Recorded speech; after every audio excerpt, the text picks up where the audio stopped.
Wyoming Territory, early spring, 1879. The sky was still black when Barrett Dwyer stepped outside and saw the smoke. It rose up behind the ridge, thin but steady, carrying the sharp scent of pine and something else, something bitter. He threw his coat over his shoulders, grabbed his rifle, and swung onto his gelding. The fire was no more than 2 miles out, and he rode hard, heart kicking with a kind of dread he had not felt in years. By the time he reached the ridge, the fire was out. Nothing remained but blackened brush and the charred skeleton of a small cabin. And sitting on the edge of his own burned porch, legs drawn up to her chest, was a girl. She looked maybe 20. Her dress was torn and soot-streaked, hair wild around her face. When she heard his horse, she flinched but did not run. Just looked up at him with eyes too hollow for someone that young. Barrett dismounted slowly, keeping his rifle low. "You hurt?" he asked. She shook her head. "You live here?" "No," she said, voice soft, raw. "I walked." Barrett glanced at the porch. The boards were charred, broken in places. Half the barn had caught too. He had been gone 3 days helping a neighbor birth calves. "How long have you been sitting there?" "Since last night." He looked closer. Her hands were scraped. One of her shoes had come apart. She must have walked miles through forest. Alone, Barrett stepped closer, careful.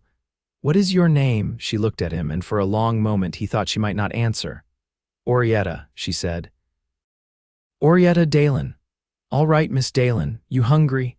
Her chin trembled, but she nodded. He offered his hand. She took it back at the house. Barrett set a skillet on the stove while Orietta sat at the kitchen table, staring at the cracked window that overlooked the burned side of the porch.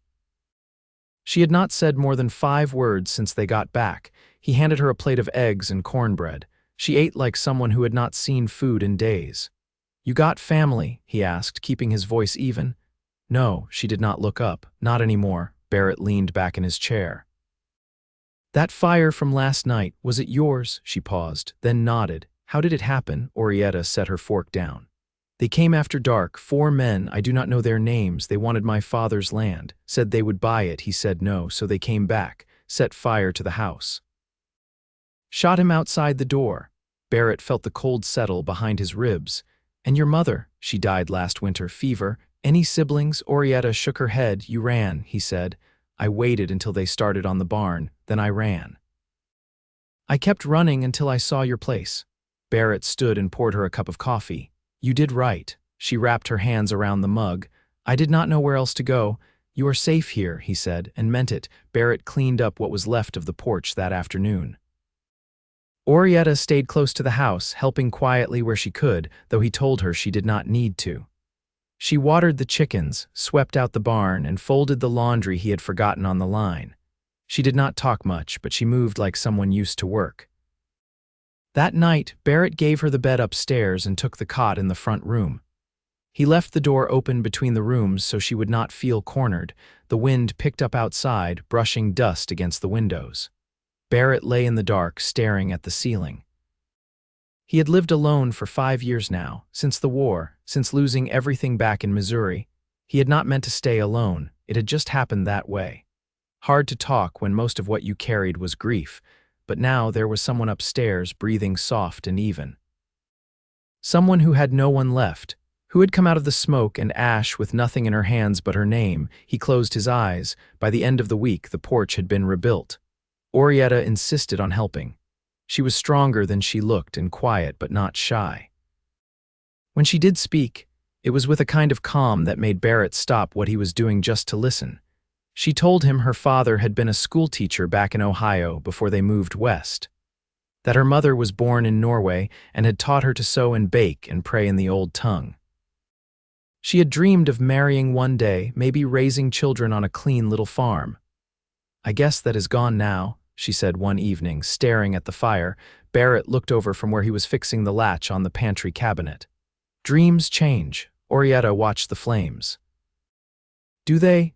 "They do not die unless you let them," he said. She glanced at him, and for the first time there was a flicker of something in her eyes. Not hope, not yet, but something close. Spring stretched on. The grass came back green and thick. The cows calved healthy. Orietta stayed. Barrett never asked when she planned to leave. He was not sure he could bear it if she did. One late afternoon, as the sun dipped low and warm over the hills, He found her sitting on the new porch with two children beside her. A girl and a boy, maybe 6 and 7. Both dusty, rail-thin, clutching each other like they had not been touched in days. Barrett stepped onto the porch. "Who are they?" Orietta stood. "They were down by the creek. I heard them crying." The boy looked up. "Our mama is gone." Barrett crouched by them. "Where did she go?" "She got sick," the girl whispered. "She never woke up." Barrett looked at Orietta. "I think they have been alone a while," she said. He nodded. "We will take care of them." Orietta blinked and her mouth trembled before she pressed her hand over it. Barrett reached for the boy's shoulder. "What are your names?" "I am Liam," the boy said. "She is Lottie." "All right," Barrett said. "You are safe here." That night, Orietta stood by the doorway, watching Liam and Lottie sleep in the spare room. "They have no one," she whispered. "They do now," Barrett said. She turned to him. "You mean to keep them?" He nodded. "They need a home." Orietta looked at him for a long moment. "So did I." Barrett stepped closer. "And do you have one now?" She nodded. "Yes, I do." He reached for her hand. She let him take it. Her fingers were warm against his. Neither of them said anything else. They did not need to, not anymore. Orietta crouched in the garden's soft dirt, coaxing new shoots into rows with a small trowel and the quiet patience of someone who'd once had to grow things just to keep busy after loss. Lottie knelt beside her, pressing seeds into the earth with careful, pointed fingers. The girl didn't speak much, but she watched everything. Barrett had noticed that. From where he stood fixing the gate to the north pasture, Barrett could see Liam up in the cottonwood, legs swinging, carving something into a piece of bark with a dull penknife. The boy had taken to climbing things, trees, fences, the haystack behind the barn, like he was trying to get above the world that had hurt him. Barrett didn't stop him. He understood the need to look down on something for once. The wind carried up the scent of turned soil and the faint sweetness of the wild plum trees that edged the creek. Barrett wiped his hands on a scrap of cloth and headed toward the house. There was a pile of old muslin inside he meant to cut into shirts for Liam, who was growing out of his sleeves faster than calves outgrew their halters. Orietta had offered to help, and though he could sew from his army days, he hadn't said no. Inside, the kitchen felt warm with the oven ticking down and sun falling through the west window. She came in a few minutes later, wiping her hands on her apron, Lottie trailing close behind. The girl sat near the hearth and began sorting dried beans into neat little piles, one of the games Orietta had taught her to help with counting. "You keep them busy," Barrett said, pulling the muslin from the shelf. Orietta took a seat at the table and reached for her thimble. "Children need hands moving, or their heads start wandering places they shouldn't." "Yours ever wander?" he asked. She gave a small laugh, dry and quiet. "All the time. That's why I learned to keep them busy early." He laid the fabric flat, smoothing it with his palm. "Your father teach you the needle?" "No, my mother. Same as her mother before her. We didn't keep much from Norway, but the stitches stayed." Barrett cut a line down the muslin. "You think about going back east, ever?" She didn't answer right away. Outside, the hens scratched under the coop and a hawk called somewhere high. "I used to think about it," she said. "Before, when I thought maybe there was still something there for me, but now..." She looked at Lottie, who was humming a soft tune under her breath. "Now I think I'd rather build something here, even if it takes the rest of my life." Barrett folded the fabric and handed her one half. "Then we'll build it." Orietta's hands stilled. "You mean that?" "I wouldn't say it if I didn't." She threaded her needle. "You say things plain." He met her eyes. "I try to." She looked down, but not to avoid him. More like she was setting something inside herself, something that had been shifting too long. The door creaked open behind them, and Liam stepped in, shirt marked with sap and sleeves torn at the elbows. "Tree split," he said. "Found a bird's nest in the crack." Orietta stood. "You didn't touch it." He shook his head. "Just looked." She nodded. "Good." Barrett reached for the shears. "Let's get you a new shirt before the next climb takes the rest of that one." Liam grinned, and for the first time in days it reached his eyes. That night, after the children had gone to bed, Orietta stood on the porch, arms folded against the wind. Barrett joined her, leaning against the rail. "They're mending," she said. "Children know how to keep going, most times better than grown folks." Do you think we'll always be here? She asked, voice low. I think we'll be where we're meant to be. And right now, that's here. She turned to him, hair loose down her back, eyes lit soft by the moonlight. I never thanked you, she said. You don't have to, I do. He didn't answer, just reached for her hand. This time she didn't hesitate.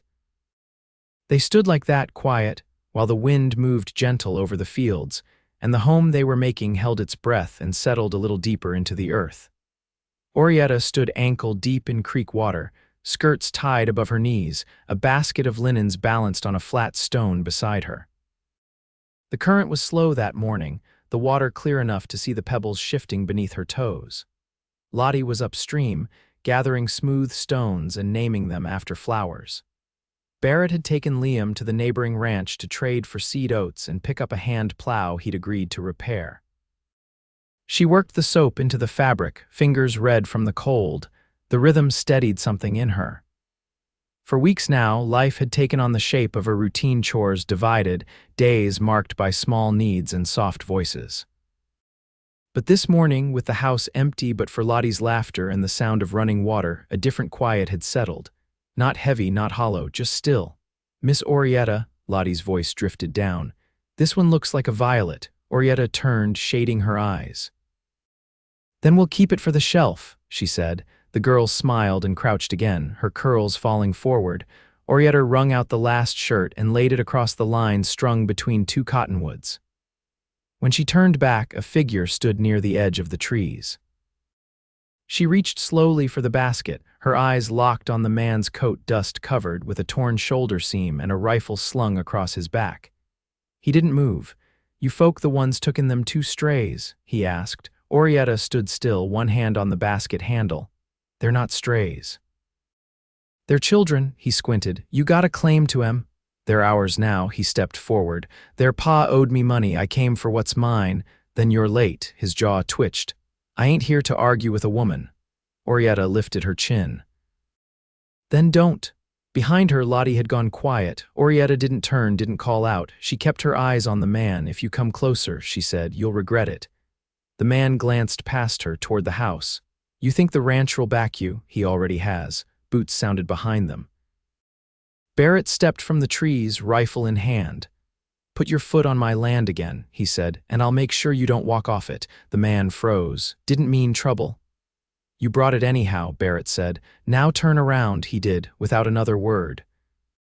Orietta let her breath out only when the man was out of sight. Lottie slipped her hand into hers, fingers damp and shaking. Later, back at the house, Barrett rubbed a cloth over the rifle barrel, his jaw set. Did you follow him back? Orietta asked.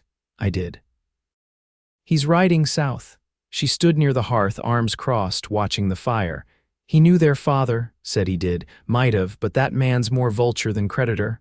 I believed him, she said. About the debt, Barrett looked up. Doesn't matter. It might to Liam. Barrett set the cloth down. You think he needs to know? I think we don't lie to them. He watched her a moment. Then we tell him together. When Liam came in from stacking wood, they waited until he was seated, hands still dusty, eyes curious.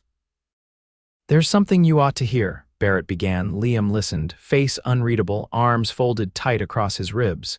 When Barrett finished, the boy looked at the fire. He used to say he'd fix things soon, Liam said, that we'd go somewhere new.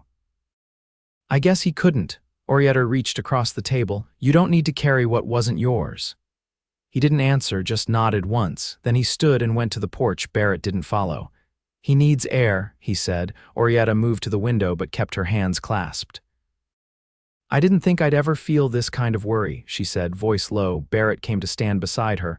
You're not alone in it, she turned. We didn't plan any of this. No, he said, but it's ours now. She searched his face. Do you ever wonder if you're enough for them? I wonder every day, he said, and I still get up and try again.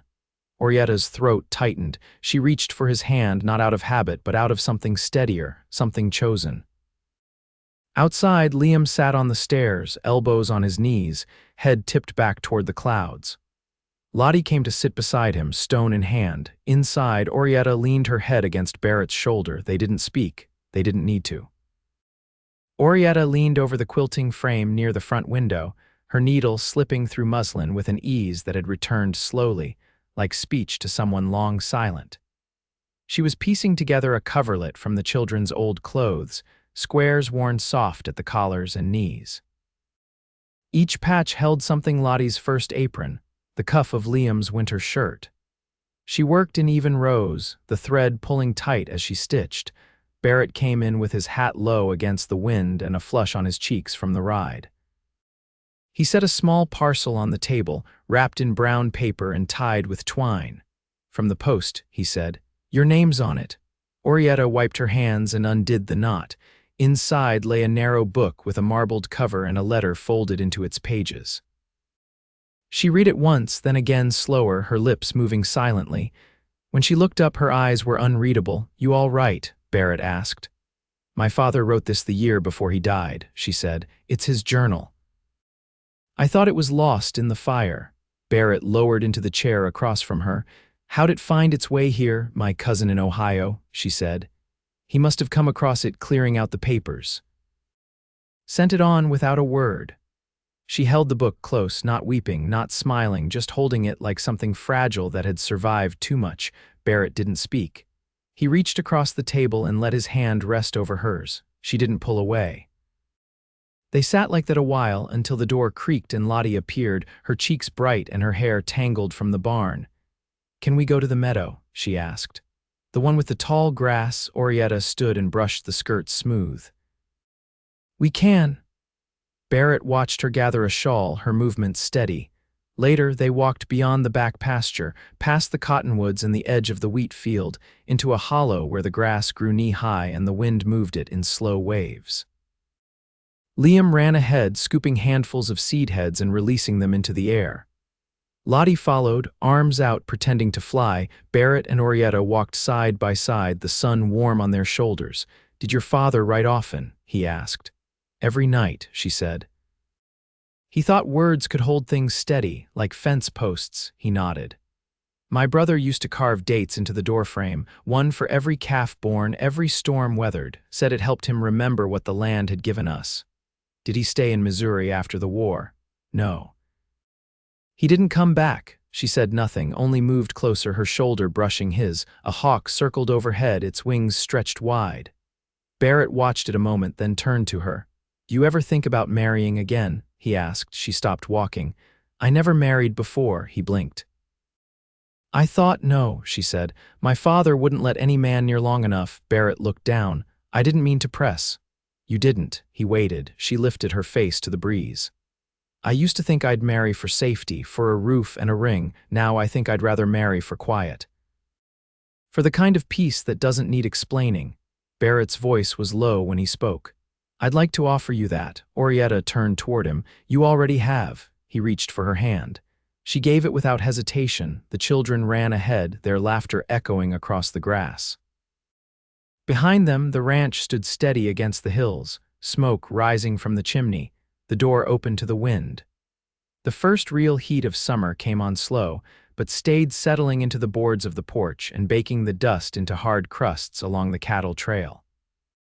Barrett rose before sunup now, not just to beat the worst of it, but because there was more to do. The new fence posts had to be set before the ground grew too dry to dig, and the north field had to be cleared of rock if they were going to plant beans come August. Orietta packed cool bread and pickled eggs into a tin and met him at the gate with a look that said she knew he wouldn't stop to eat unless she put it in his hands herself. "You'll blister your palms again," she said, watching him adjust the post-hole digger over one shoulder. "Already did," he said. "Not much left to lose." She didn't laugh, but she pressed a folded cloth into his pocket. "Soak it before the sun's high." Barrett nodded and leaned in, close enough to feel the heat rising off her skin. "You always this bossy?" "Only when I care how a man spends his hands." He kissed her cheek then, brief but sure, and turned toward the field. She watched him go until the tall grass swallowed him from view, then turned back toward the house where Lottie was trying to bait a hook with a slice of cold biscuit.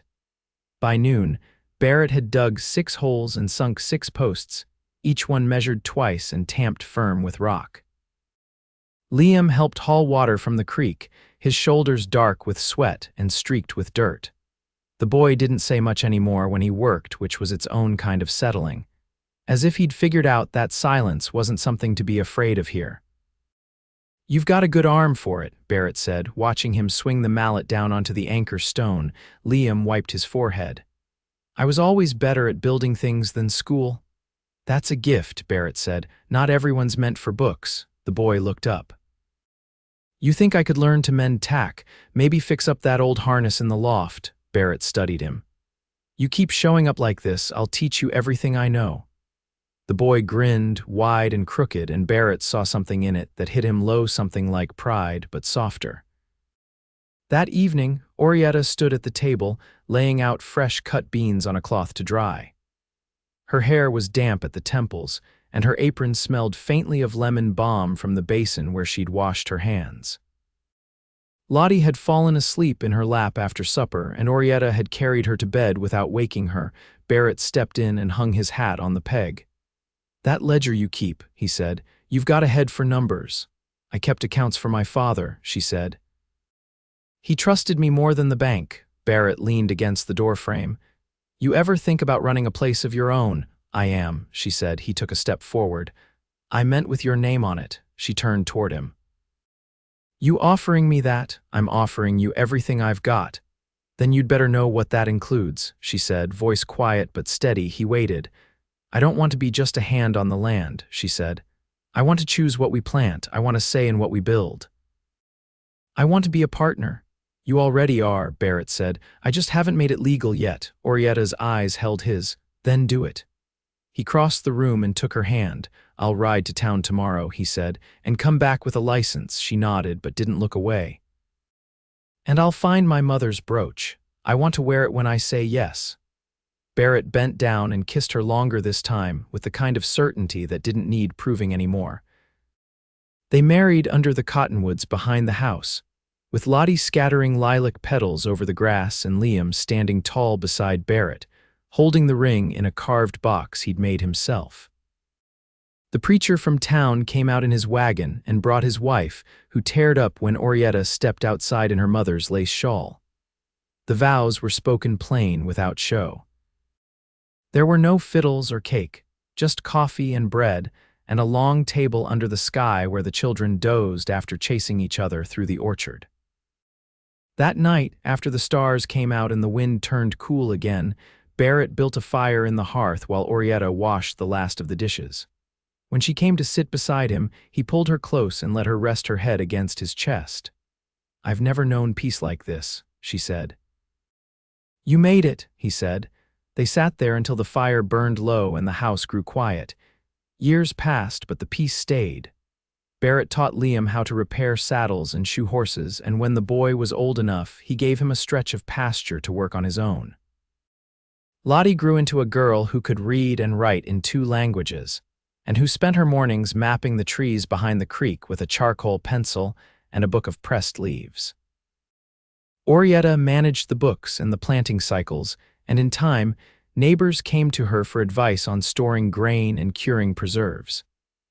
Barrett still rode fence lines at dawn, but now it was often with a child at his side and laughter between them. And when the nights grew long again and the wind rattled the windows, Orietta would pull the quilt down from the trunk and spread it across their bed, a patchwork of memory, sewn by her hands, faded by time but strong in the seams. They grew old together without rush or regret, and the land held them gently, the way it had always promised to.